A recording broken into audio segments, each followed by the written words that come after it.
আসসালামু আলাইকুম। সকলকে আমন্ত্রণ আনন্দ টিভি সংবাদে। আপনাদের সঙ্গে আছি আমি সুমাইয়া আজাদ। বৈশ্বিক সংকটে সরকারের পাশাপাশি অসহায় ও কর্মহীন মানুষের পাশে দাঁড়াতে দলমত নির্বিশেষে সকল শ্রেণী পেশার মানুষের প্রতি আহ্বান জানিয়েছেন সড়ক পরিবহন ও সেতু মন্ত্রী ওবায়দুল কাদের। রোববার সকালে ওবায়দুল কাদের তার সরকারি বাসভবনে নিয়মিত ব্রিফিংয়ে এই আহ্বান জানান। বলেন, সরকার করোনা ও লকডাউনে অসহায় কর্মহীন মানুষের পাশে আর্থিক সুরক্ষা ইতিমধ্যে বিভিন্ন উদ্যোগ নিয়েছে। সেই ধারাবাহিকতায় লকডাউনে ক্ষতিগ্রস্ত 1,25,00,000 পরিবারের মাঝে খাদ্য সহায়তা দেওয়া হবে বলে জানান ওবায়দুল কাদের। ব্যবসায়ীদের সুযোগ সুবিধা আরও বাড়ানো দরকার বলে মন্তব্য করেছেন অর্থমন্ত্রী আ.হ.ম মুস্তফা কামাল। জানান, ব্যবসায়ীদের সুযোগ দিলে একদিকে বাড়বে রাজস্ব আয়, অন্যদিকে বাড়বে কর্মসংস্থান। রোববার জাতীয় রাজস্ব বোর্ড এবং the federation of Bangladesh chambers of commerce and ইন্ডাস্ট্রির যৌথ উদ্যোগে ভার্চুয়ালি আয়োজিত জাতীয় রাজস্ব বোর্ডের পরামর্শ কমিটির 41তম সভায় প্রধান অতিথির বক্তৃতায় এসব কথা বলেন অর্থমন্ত্রী।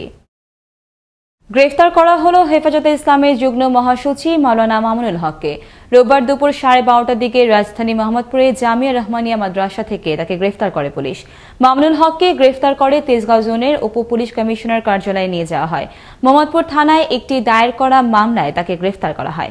এছাড়া সম্প্রতি রাজধানীর বিভিন্ন স্থানে হেফাজতে ইসলামের তাণ্ডব চালানোর প্রেক্ষিতে দায়ের করা মামলায়ও তাকে গ্রেফতার দেখানো হতে পারে। করোনা ভাইরাসের সংক্রমণ শুরুর পর গেল বছর টানা 66 দিন বন্ধ ছিল গণপরিবহন। এবার করোনার দ্বিতীয় ঢেউয়ে আবারও অনিশ্চয়তায় কয়েক লাখ পরিবহন শ্রমিক।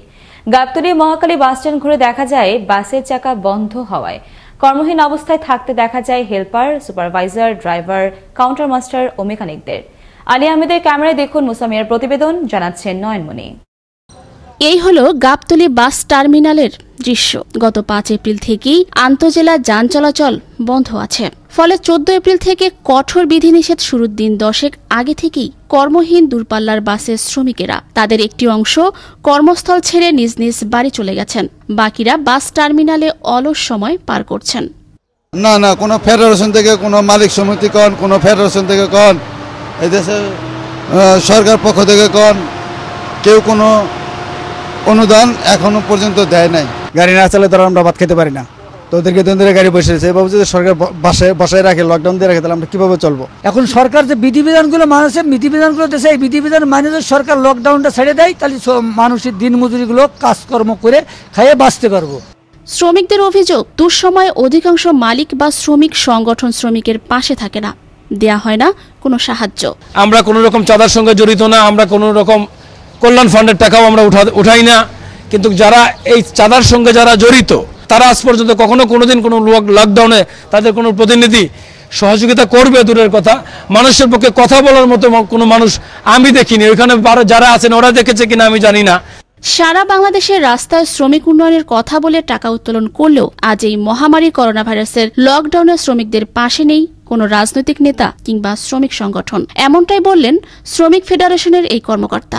আজকে এতদিন ধরে গাড়ি বন্ধ, আমরা কোনো মালিকের সহযোগিতাও পাইনি, আমরা কোনো ফেডারেশন থেকেও সহযোগিতা পাইনি, বা আমরা নিজেরাও ফেডারেশন আমাদেরকে গভর্নমেন্ট যেহেতু দিচ্ছে না কিছু, আমরাও সহযোগিতা করতে পারছি না শ্রমিকদেরকে, কোনো ইউনিয়নের থেকে সহযোগিতা পাইনি। নারীর টানে বাড়ি ফেরা মানুষকে বাড়ি ফেরাতে যারা সারা বছর নিরলস কাজ করে, অথচ তারাই এখন লকডাউনে কাজ হারিয়ে অর্ধাহারে দিনপাত করছে।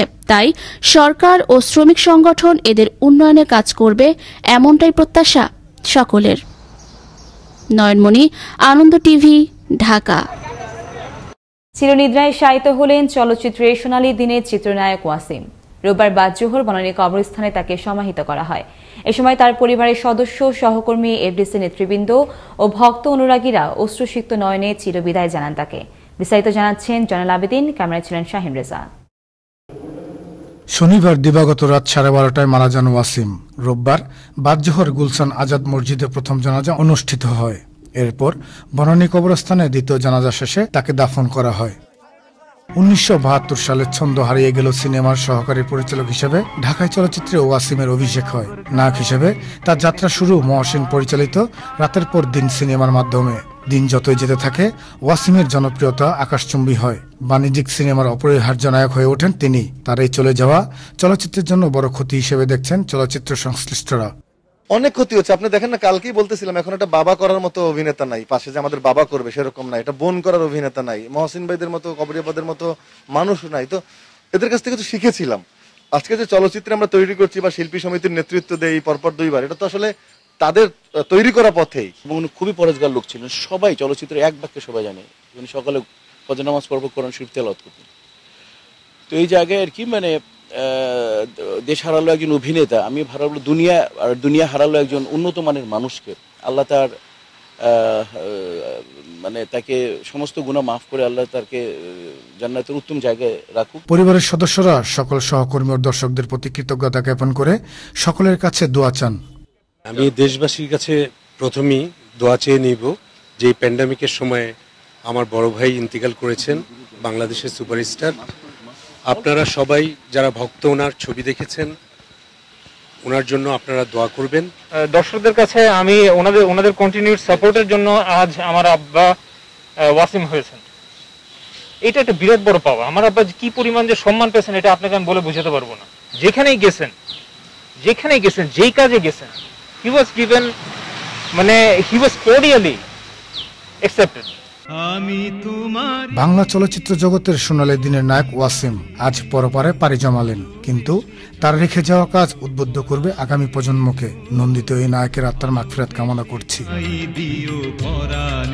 জয়নাল আবেদিন, আনন্দ টিভি, ঢাকা।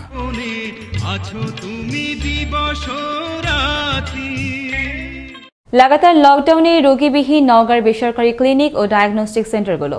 লকডাউনের কারণে জেলার বিভিন্ন জেলা ও প্রত্যন্ত অঞ্চল থেকে রোগীরা উন্নত চিকিৎসার জন্য শহরের বিভিন্ন বেসরকারি ক্লিনিকগুলোতে আসতে পারছে না। এতে রোগীশূন্য হয়ে পড়েছে এসব প্রাইভেট প্রতিষ্ঠানগুলো। এছাড়াও সকল প্রতিষ্ঠানে কর্মরত শত শত কর্মচারীরা আসন্ন ঈদকে সামনে রেখে বেতন ভাতা পাওয়া নিয়েও রয়েছেন শঙ্কায়। করোনার মধ্যে বকেয়া ভাড়া পরিশোধ করতে না পারায় নোয়াখালীর চৌমুহনীতে বন্ধ করে দেওয়া হল স্থানীয় একটি হাসপাতাল। ভবন মালিকের লোকজন স্থানীয় চক্ষু হাসপাতালটি রোগীদের বের করে দিয়ে কর্মচারীদের মারধর করে হাসপাতালে তালা ঝুলিয়ে দেয়, এমন অভিযোগ হাসপাতাল কর্তৃপক্ষের। হাসপাতাল কর্তৃপক্ষ জানায়, নিয়মিত ভাড়া পরিশোধ করে আসলেও মালিকপক্ষ পূর্বঘোষিত নোটিশ না দিয়ে হাসপাতালে তালা দেন এবং ভয়ভীতি প্রদর্শন করেন। যশোরের বেনাপোল স্থলবন্দরের 10,000-এরও দেশি বিদেশি শ্রমিক রয়েছে করোনার উচ্চ ঝুঁকিতে। বন্দরে মানা হচ্ছে না স্বাস্থ্যবিধি। করোনা ভাইরাসের সংক্রমণ থেকে বাঁচতে বাংলাদেশ ভারতের পণ্য পরিবহনকারী ট্রাক চালক ও হেলপারদের মধ্যে নেই কোনো স্বাস্থ্য সচেতনতা। ফলে ভয়াবহ সংক্রমণ ঝুঁকিতে পড়তে পারে বাণিজ্যের সঙ্গে সরাসরি সম্পৃক্ত ট্রাক চালক, হেলপার, সরকারি বেসরকারি কর্মকর্তা কর্মচারী ও পণ্য খালাসের সাথে সরকারি জড়িত হ্যান্ডলিং শ্রমিক সহ 10,000 মানুষ। এমত অবস্থায় কঠোর স্বাস্থ্যবিধির প্রতি গুরুত্ব আরও বিশেষজ্ঞদের। রোববার সকালে চুয়াডাঙ্গার আমলডাঙ্গা রেলওয়ে স্টেশনে অদূরে একটি ট্রেনের ইঞ্জিনের ধাক্কায় মৃত্যু হয় শরীফউদ্দিন নামের এক বৃদ্ধের। সকালে রেল লাইন ধরে হাঁটছিলেন শরীফউদ্দিন। এ সময় চুয়াডাঙ্গা থেকে ছেড়ে আসা একটি ট্রেনের ইঞ্জিন পাবনা জেলার ঈশ্বরদীর দিকে যাচ্ছিল। ট্রেনের ইঞ্জিনটি তাকে ধাক্কা দিয়ে চলে যায়। এতে ঘটনাস্থলেই মৃত্যু হয় তার। খবর পেয়ে তার মরদেহ উদ্ধার করে চুয়াডাঙ্গা রেলওয়ের পুলিশ এবং আমলডাঙ্গা ফায়ার সার্ভিস ও সিভিল ডিফেন্সের সদস্যরা। করোনা ভাইরাসের সংক্রমণ রোধে দেশব্যাপী চলছে লকডাউন। তার ধারাবাহিকভাবে লক্ষ্মীপুরের লকডাউনের ৫ম দিনেও মানুষকে সচেতন করতে মাঠে রয়েছে জেলা পুলিশের আইনশৃঙ্খলা বাহিনী ও নির্বাহী ম্যাজিস্ট্রেটগণ। জেলা শহরের বিভিন্ন পয়েন্টে কঠোর জোরদার চালাচ্ছে জেলা পুলিশ। জরুরি প্রয়োজন ছাড়া বাহিরে বের হওয়া বেশ কয়েকটি মোটরসাইকেল ও প্রাইভেটকে জরিমানা করা হয়েছে। এদিকে রবিবার সকাল থেকে দুপুর ১টা পর্যন্ত জেলা শহরের বিভিন্ন পয়েন্টে অভিযান পরিচালনা করেন জেলা প্রশাসক কার্যালয়ের নির্বাহী ম্যাজিস্ট্রেট রাজীব হোসেন ও আলামিন। অভিযানে ২৪ জনকে ৪,৫০০ টাকা জরিমানা করা হয়। টাঙ্গাইল শহরের আকুরটাকুর পাড়া থেকে ১৩ জুয়ারিকে গ্রেফতার করল র্যাব ১২। রোববার ভোরে আকুরটাকুর পাড়া SS যুব সংঘ ক্লাবের ভেতর থেকে জুয়া খেলা অবস্থায় তাদের গ্রেফতার করা হয়। র্যাব ১২-র ৩ নম্বর কোম্পানি কমান্ডার সহকারী পুলিশ সুপার ইরশাদুর রহমান দুপুরে প্রেস বিজ্ঞপ্তিতে তথ্য নিশ্চিত করেন। এ সময় জব্দ করা হয় ১১,৭৩০ টাকা ও জুয়া খেলার তাস। পরে তাদের বিরুদ্ধে টাঙ্গাইল সদর থানায় মামলা দায়ের করা হয়। খুলনার খালিশপুরে পূর্ব শত্রুতার জের ও আধিপত্য বিস্তারকে কেন্দ্র করে কুপিয়ে হত্যা করা হল লিটন শেখ নামের এক চা বিক্রেতাকে।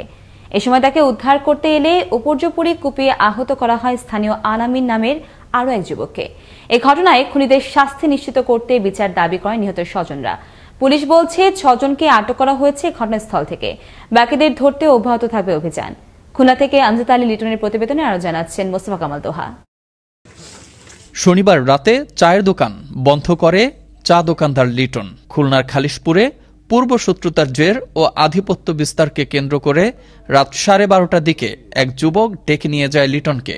কিছু দূরে নিয়ে গিয়ে লিটনকে আরও কিছু দুষ্কৃতকারীদের যোগসাজশে কোপানো হয়। লিটনকে বাঁচাতে এগিয়ে আসে আলামিন নামের এক যুবক। সন্ত্রাসীরা তাকেও কুপিয়ে জখম করে। পরে মুমূর্ষু অবস্থায় লিটন ও আলামিনকে উদ্ধার করে খুমেক হাসপাতালে ভর্তি করা হয়। হাসপাতালে চিকিৎসাধীন অবস্থায় মারা যায় লিটন। এদিকে লিটন হত্যার বিচার দাবি করেন নিহতের স্বজনরা। আমার ছেলের আগে শত্রুতা ছিল, তারা খুন করছে, তারা আমি বিচার চাই। এ ঘটনায় জিজ্ঞাসাবাদের জন্য ঘটনাস্থল থেকেই 6 জনকে আটক করে পুলিশ। আমরা রাত্রি থেকে ঘটনার পরপরই অভিযান শুরু হয়েছে। ইতিমধ্যে 6 জন গ্রেপ্তার আছে এবং যারা প্রকৃত আছে তাদেরকে আমরা অচিরে আরো যে কজন আছে সব কজন জড়িত সকলকে গ্রেপ্তার করবো ইনশাআল্লাহ। এ হত্যাকাণ্ডের পেছনের প্রকৃত রহস্য উদ্ঘাটন করে আইনের আওতায় এনে সর্বোচ্চ সাজা নিশ্চিত হবে হত্যাকারীদের, এমনটাই প্রত্যাশা এবং দাবি নিহতের স্বজন এবং এলাকাবাসীর। মুস্তফা কামাল তোহা, আনন্দ টিভি, ন্যাশনাল ডেস্ক। মাদারীপুরে কালকিনিতে জাটকা বিক্রি দায়ে 5 অসাধু ব্যবসায়ী প্রত্যেককে 1 বছর করে কারাদণ্ড দিয়েছেন ভ্রাম্যমাণ আদালত। রবিবার সকালে কালকিনির মিয়ারহাটে ভ্রাম্যমাণ আদালতের নেতৃত্ব দেন উপজেলা নির্বাহী কর্মকর্তা মেহেদী হাসান। কালকিনির মিয়ারহাটের পাইকারি মাছ বাজারে জাটকা বিক্রি হচ্ছে এমন খবর সেখানে অভিযান চালায় ভ্রাম্যমাণ আদালতের একটি দল। এ সময় সেখান থেকে হাতে নাতে আটক করা হয় 5 অসাধু ব্যবসায়ীকে। পাশাপাশি 1500 কেজি জাটকা জব্দ করা হয়। এক সপ্তাহে লকডাউনের 5ম দিনেও সকাল থেকেই বিধিনিষেধ উপেক্ষা করে টাঙ্গাইল জেলা জুড়ে চলছে বিভিন্ন ধরনের গাড়ি। দোকানপাটও রয়েছে খোলা, মানা হচ্ছে না স্বাস্থ্যবিধি। করোনা সংক্রমণের দ্বিতীয় ঢেউ সামলাতে 7 দিনের লকডাউন কার্যকর হয় বুধবার ভোর 6টা থেকে। গেল কয়েকদিন ঢিলেঢালাভাবে লকডাউন পালন করলেও 5ম দিনের শুরুতে জেলার কোনো এলাকাতেই তা মানতে দেখা যায়নি। মাস্ক ছাড়া চলাচলই আমি করতে পারব, মাস্ক পরলে আমার শ্বাসকষ্ট হয়ে যায়। যে কয়েকদিন 2-1 দিনে খাওয়ার মতো আসলে খাওয়া দাওয়া করতে তো এগুলো শেষ। রোজা দেখুন রাত্রে বেলা অন্তত কাঁচা বাজার তো করতে হবো, সেই টাকাটা তো আমার দরকার। গাড়ি ঘোড়া চলবে না, যেগুলো আওতার লকডাউনের আওতার ভিতরে আছে ওইগুলো চলবে। রুগীর গাড়ি, যেমন বয়স্ক লোক বা কোনো কাঁচা পণ্য নিয়ে আসছে, ওই সকল গাড়ি আমরা ছাইড়ে দিতেছি। এছাড়া অন্য গাড়িগুলো ঘুরাই দিচ্ছি। এই ছিল এখনকার মতো। আনন্দ টিভির সংবাদ দেখুন প্রতিদিন বিকেল 5টা 30 মিনিট এবং রাত 9টা 30 মিনিটে। আনন্দ টিভির সঙ্গে থাকার জন্য সকলকে ধন্যবাদ।